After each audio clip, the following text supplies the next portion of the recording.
네, 블루캠프 오늘은 조홍천 더불어민주당 의원과 함께합니다. 어서 오세요. 예, 안녕하세요. 자, 당내 상황이 좀 약간 어수선한 것 같아서 이것부터 좀 질문을 드려야 될 것 같은데 이재명 대표 최측근들이 잇따라 지금 구속이 되고 있지 않습니까? 네. 관련해서 여러 가지 이야기가 나오고 있고 의원님도 여러 차례 이제 그 발언을 하신 걸로 알고 있는데 일단 이전부터 한번 여쭤볼게요. 박지원 전 청와대 비서실장이 어제 바로 그 자리에 앉으셔서 지금 검찰이 매일같이 민주당 의원들을 하나씩 쳐내고 있는데 이러다 민주당 없어질지도 모른다. 지금은 동지로서 단결해서 싸울 때다. 이렇게 이야기를 했거든요. 글쎄 뭐 아직 입당 안 하신 분이 뭐 나가실 때는 언젠데 또 지금 갑자기 복당 신청을 일단 했죠. 예, 네. 뭐 그렇게 진한 동지애를 보내신지는 잘 모르겠습니다. 아 그래요? 예. 글쎄 단결해야죠. 단결하는데 저는 이렇게 말씀드리고 싶습니다. 과거부터 보면은 검찰의 잘못된 수사. 그러니까 예를 들면은 뭐 형평성이 없다든가, 혹은 뭐 기소 전에 이미 죄인으로 난도질 하잖아요. 피사실 공표, 무분별하게. 그렇죠. 지금 검찰이 아주 심합니다. 그리고 뭐 도이치모터스나 50억 클럽 사건 뭐 이런 건 손도 안 대고 있고요. 그렇죠. 그러니까 형평 같은 건 없어요.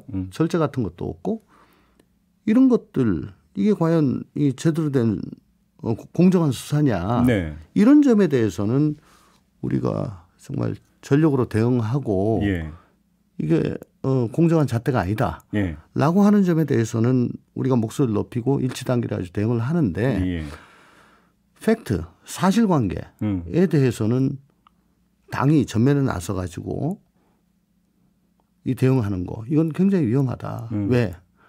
모르니까. 아 이게 이제 그 수사의 끝이 어떻게 나올지 모르니까. 그리고 과거에도 당 공식 기관이 뭐 대변인이 당 지도부가 이렇게 사실관계 자체에 대해서 직접 대응을 한 적은 없었다고 합니다. 자 그러면 의원님이 며칠 전에 이런 그 요구를 하셨어요. 최소한 측근들이 물의를 일으켜서 죄송하다라는 유감 표명을 해야 되는 거 아니냐 이런 취지의 주장을 하셨죠. 그럼 제가 한번 이렇게 질문을 드려볼게요. 자, 이재명 대표가 그렇게 지금 만약에 유감 표명을 했다면 그러면 국민의힘이나 이런 데서 그래 알았어. 그럼 한번 지켜보자가 아니라 봐라 당신도 인정했지. 그러니까 물러나 하면서 오히려 정치 공세를 더 높일 수 있는 거 아니겠습니까? 이 점은 어떻게 보세요? 법적 책임이 아니고 정치적 책임이죠.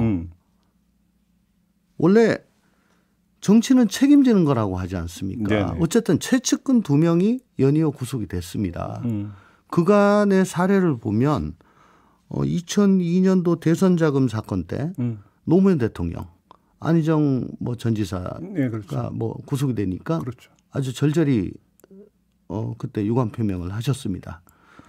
그리고 이해찬 전 총재 역시 이 모든 게 내 탓이다라고 또 유감 표명을 했고 홍삼 뭐 그 김대중 대통령 아들 3명 그리고 또 이상득 의원 구속되니까 이명박 전 대통령 또 유감 표명했죠. 그동안에 보면 또 김영삼 대통령 역시 마찬가지입니다. 유감 표명을 다 했어요. 근데 그게 무슨 법적 책임을 지겠다는 유감 표명이 아니고 정치적 책임에 대한 유감 표명이죠. 그게 지도자급 정치 지도자는 최측근 혹은 가족의 구속이나 무슨 스캔들에 대해서는 일정 정도 유감 표명을 통해 가지고 책임을 밝힌 전례가 이때까지 계속 있어 왔습니다. 그래요? 근데 문제는 여기에는 그러면 두 가지 문제가 있는 것 같은데 그럼 지금 의원님이 말씀하시는 유감 표명 요구라고 하는 게 유감 표명 후에 대표직 사퇴까지를 그 전제로 한 요구는 아니다 이 말씀이신 거죠. 첫째는. 그렇죠. 그런 거고. 근데 두 번째는 이전 역대 대통령들의 사례를 언급을 해 주셨는데 그 사례하고 이재명 대표는 이런 차이가 있는 것 같아요. 그때 그 당시 수사는 대통령 본인에 대한 수사까지는 가지를 않은 상태였지만 지금은 이재명 대표를 정면으로 겨누고 있다라고 하는 차이가 있지 않습니까? 그 점은 어떻게 보세요? 대선 자금 같은 건 좀 다르죠. 노무현 대통령 같은 경우에 그 뭐 내가 수사가 필요하다면 특검을 만들어서 하면 될 것이고 내가 직접 검찰에 나가서 조사받지는 않겠다. 특검이 생겨가지고 수사를 하면 될 것이다. 뭐 이렇게 직접 말씀까지도 하셨습니다. 네네. 예. 또 하나 그 이재명 대표 측에서는 이미 수사를 정치 탄압으로 규정을 해버린 상태에서 네. 수사의 결과로서 나타난 구속이잖아요. 그러면 그 구속의 정당성을 인정하면서 죄송합니다라고 이야기하기는 힘들다라는 논리적인 어떤 귀결이 있지 않습니까? 그러니까 수사의 정당성을 인정하라는 것이 아니고. 근데 구속됐으므로 죄송합니다가 되면 결국은 수사의 결과로서의 구속을 인정하는 것이 돼버리잖아요. 그럼 그 전에 저 이렇게 유감 표명했던 분들은 이 뭡니까 도대체 그러면. 이게 정치 지도자로서 어쨌든 국민들께 심려를 끼쳐드리고 네. 또 민생에 전력해야 될 이런 정치의 책무를 제대로 하지 못한 점에 대해서 유감을 표명하고 이를 계기로 삼아가지고 일부 후퇴하면서 또 민생에 또 전력하는 이런 2보 전진을 하는 그런 계기로 만들자 이런 얘기죠. 알겠습니다. 아무튼 이제 의원님의 그 말씀을 정리를 하면 이것이 뭐 대표직을 그래서 걸어라 사퇴하라 이런 뜻이 아니고 물론입니다. 정치적 부담을 조금이라도 덜기 위해서 네. 한 고비는 넘어가야 되지 않겠느냐 그 취지의 말씀이다. 그렇죠. 그리고 저 사실관계에 대해서 당이 직접 나서 가지고 그 대응하는 거 이건 굉장히 좀 불편하거든요. 사실은. 당헌 80조 적용 문제가 잠깐 논란이 됐는데 일단 김용 부원장이 사퇴를 함으로써 그 문제를 일단 해소가 됐다고 봐도 되는 거죠, 그러면? 약간 옆으로 저 편법으로 해소를 한 거죠. 예. 어쨌든 당헌 80조로 지난 전당대회 때 큰 문제가 됐지 않았습니까? 그 이번에 이게 뭐 시금석이 될 사안이었는데 아무 얘기가 없길래 지난 월요일 날 뭐 다른 방송 나가지고 아니 이거야말로 소위 말하는 뭐 정치자금법으로 김용 부원장이 그 구속이 됐으니까 어쨌든 검토를 해야 될 거 아니냐. 왜 보름이 지나도록 가만히 있느냐라고 바로 했더니 그 점인데 여기서 김용 부원장을 빼고 그 당헌 자체 있잖아요. 네. 부정부패로 기소되면 당무를 정지한다와 다만 정치 탄압인 경우에는 예유를 할 수 있다. 네. 근데 이게 부정부패냐 정치 탄압이냐는 끝까지 가봐야 하는 거잖아요, 사실은. 네. 그렇죠? 네. 그런데 이거를 기소 단계에서 판단을 한다라고 하는 것들이 갖고 있는 문제가 좀 근원적으로 있는 거 아닙니까? 근데 그게 사법적 판단이 아니고 정무적 판단인 것 같습니다. 그래요? 그러니까 앞단에 1항 1항은 그렇게 돼 있고 1항은 사법적인 판단인 것 같고 정치 탄압 사망은 정무적인 판단인 것 같습니다. 그게 공존될 수 있느냐라는 거예요. 그러니까 일단 사법적 판단이 구속이라는 결과로 지금 이렇게 나왔고 기소가 됐으니까 사법적 판단에 대한 판단을 해야 될 것 같고요. 거기에 대해서 정무적인 판단을 또 해야죠. 예, 절차를 따라야 되겠다. 그런데 어제 이제 갑자기 이재명 대표 본인의 어떤 현금 거래 이야기가 나왔습니다. 1억 5천. 네. 그 보도 보셨죠? 오늘 아침에 뭐 잠깐 봤습니다. 어떻게 보세요, 그 문제는? 근데 이재명 대표 본인이 본인 명의로 자신의 계좌 1억 5천을 입금했다라는 게 이걸 어떻게 이해를 해야 되는 겁니까? 통상 이게 무슨 뭐 속된 말로 뭐 구린 돈이다. 아니 그러면 그럴 수가 없어서 여쭤보는 거거든요. 예, 구린 돈이다 싶으면 그걸 자기 이름으로 계좌에 넣겠냐. 그러니까 저도 그게 궁금해서 드리는 질문이거든요. 더군다나 이게 선거자금 뭐 이렇게 되면 뭐 1,000만 원만 되더라도 당락에 영향을 줄 수가 있거든요. 그러니까. 근데 1억이 넘는 돈을 그거 구린 돈을 그거는 상상하기가 좀 힘들죠. 그러니까요. 예. 그래서 이거는 조금 잘못 짚은 거 아닌가라고 하면서도 어쨌든 장담하기 힘듭니다. 뭐 검찰이 뭐 자금 출처를 캔다니까 조금 더 지켜보시죠. 알겠습니다. 이낙연 전 총리 복귀설은 어떻게 생각하세요? 일단 복귀 아니라고는 하긴 합니다만 다시 말해서 이 복귀하느냐 마느냐가 아니라 이낙연 전 총리 전 대표의 등판 필요성에 대해서 어떻게 생각하십니까? 아니 언론에서 자꾸 그렇게 군부를 떼시는데 당내에는 그런 움직임 없어요. 없어요? 예. 그런 목소리도 별로 없고? 네네. 오히려 언론이 지금 침소봉대하고 있는 거다? 그러니까 자꾸 클릭수 늘리는 기사에 주력하는 언론의 병폐입니다. 그냥 그렇게 한마디로 정리하면 되는 겁니까? 네. 알겠습니다. 국정조사 이제 실시하기로 여야가 합의 보지 않았습니까? 네, 어저께 했죠. 잘된 합의라고 평가하세요. 어떻습니까? 좀 아쉽죠. 어떤 점에서? 아무래도 60일도 뭐 60일 열심히 하면 되겠다 싶은데 그게 45일로 줄었고 그다음에 날짜 기사는 카운트는 오늘부터 됩니다. 그러니까. 근데 실제 조사는 예산안 통과되면 본조사가 들어가요. 그렇죠. 그러니까 오늘부터 예산안 통과될 때까지는 예비조사를 해야 되는데 그것마저도 뭐 좀 흔쾌히 여당에서 지금 동의를 해주는 것 같지가 않아요. 예비조사 단계에서도 또 이제 밀고 당기기가 있을 거다. 예, 뭐 아직 저 예산안 통과 안 됐으니까 예비조사도 시작 안 된 거다. 뭐 이렇게 또 나올 수도 있는 거 아니냐. 그리고 당초에는 60+30이었습니다. 기간이 30일 연장이라고 못을 박아야 되는데 아니잖아요, 그것도. 그냥 연장할 수 있다. 네. 라고 하니까 그러면 며칠 연장할 거냐 가지고 또 밀고 댕기고 네. 할 여지가 또 생겼어요. 그래서 이런 부분은 굉장히 좀 아쉽다. 굉장히 좀 여당이 소극적이다. 그런데 어쨌거나 야3당으로만 국정조사하는 모양이 그렇게 참 썩 좋아 보이지는 않지 않습니까? 네, 그렇죠, 물론이죠. 여야가 같이 들어와 가지고 논의를 하는 오랜만에 함께하는 그런 모양새를 갖춘 게 중요했기 때문에 네. 우리 원내 지도부도 그런 고충이 있지 않았을까 한번. 근데 이 합의가 예산안 심의를 옥죄할 가능성도 충분히 있는 거 아닙니까?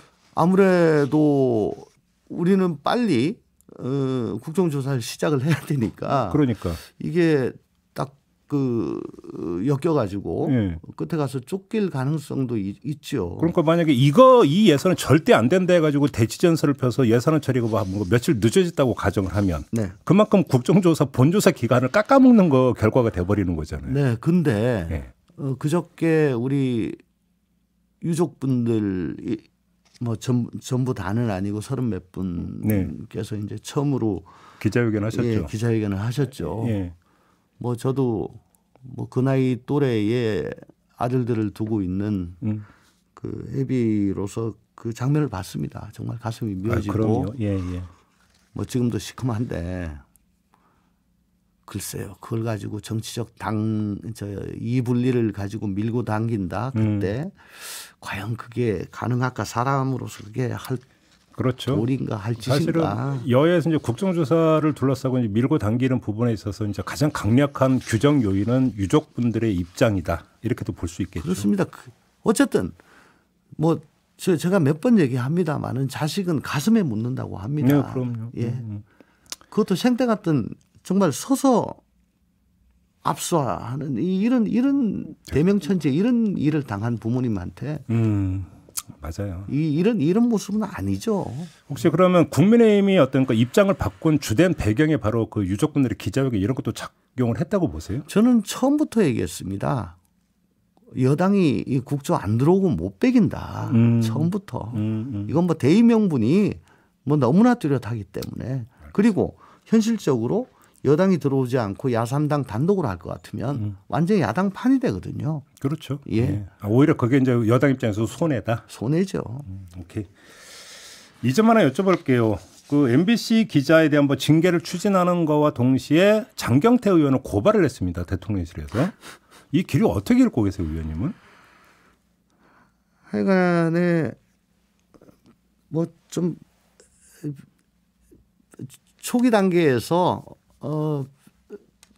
잘 자연스럽게 해결할 일을 크게 만들어서 뭐 아주 큰 이슈로 키우는 데는 제대로 된 재주가 있다라고 생각합니다. 아, 그것도 재주라는 표현을 써야 됩니까? 예, 뭐 국민적 그 관심을 끌어당기게 하는 염장을 지르는 큰 재주가 있다라고 생각합니다. 그래요? 같은 당 의원으로서 같은 당 의원이 고발당한 건 어떻게 생각하세요? 장경태 의원도 사실은 그 이슈에 너무 몰입해가지고 계속 그렇게 하는 거는 글쎄 솔직히 말씀드려가지고 그렇게 좋아 보이지는 않았습니다. 그래요? 근데 어쨌든 대통령이란 게 뭡니까? 대통령이란 자리가 세상의 모든 강을 받아들이는 바다와 같은 존재다. 그 강에는 깨끗한 강도 있고 혼탁한 강도 있는데 그걸 전부 다 정화시킬 수 있는 그런 넉넉한 바다 같은 존재다. 그런 얘기가 있지 않습니까? 비유가 그렇습니까? 네. 예. 근데 이 바다는 뭐 댐을 다 설치해가지고 아예 뭐 못 들어오게 만들어버리는. 그렇게 그리고 뭐 말끝마다 뭐 헌법 수호의 책임이 있다, 뭐 국익 수호를 위해서 뭐 이렇게 거창하게 명분을 말씀하시는데 전혀 와닿지가 않아요. 예. 헌법을 왜 그렇게 아무 데서나 말씀하시는지. 근데 국익에 대해서는 되게 그러니까 아주 크게 생각하시는 것 같아요. 참. 예. 그러니까 헌법 수호를 할 뭐 그 인물을 굉장히 크게 생각을 하시는 것 같은데. 그러니까 그 말씀 나오신 게 법률가시기도 하시니까 네. MBC 문제하고 헌법 수호가 어떻게 연결이 되는 거예요? 이건 몰라서 여쭤보는 거예요. 어떻게 연결이 되는 거예요? 헌법 조문과 이런 거와 연관했을 때? 아니 그러니까 아마 뭐 동맹 관계를 위태하게 했고. 그 헌법하고 무슨 상관이에요? 아니 그러니까 네. 동맹 관계가 위태해지면은 대한민국의 영토 보전이 힘들고. 그리고 국익에 져야 된다. 예, 그리고 대통령은 영토 보전을 하겠다고 애초에 선서를 했고. 연결이 그렇게 되는 겁니까? 뭐 그거 아니면 이게 뭐겠나. 이렇게 굉장히 큰 그림을 그리신 거 아닌가. 그러면 의원님의 진단에 따르면 한미 동맹은 대한민국이라는 국가의 존망에 어떤 직결되는 요인이 되는 거네요. 그러지 않으면 어떻게 저렇게 부들부들 떨고 저렇게 하죠. 뭐 슬리퍼인지 쓰레빠인지 그건 정말 저작거리에서 싸움할 때 끝에 할 말 없으면 너 몇 살이야라고 하는 거. 그럼 알겠습니다. 오늘 비유가 좀 신박하신 것 같습니다. 네. 시간이 다 돼서 이렇게 좀 마무리를 해야 될 것 같네요. 고맙습니다, 의원님. 네, 감사합니다. 조홍천 더불어민주당 의원과 함께했습니다.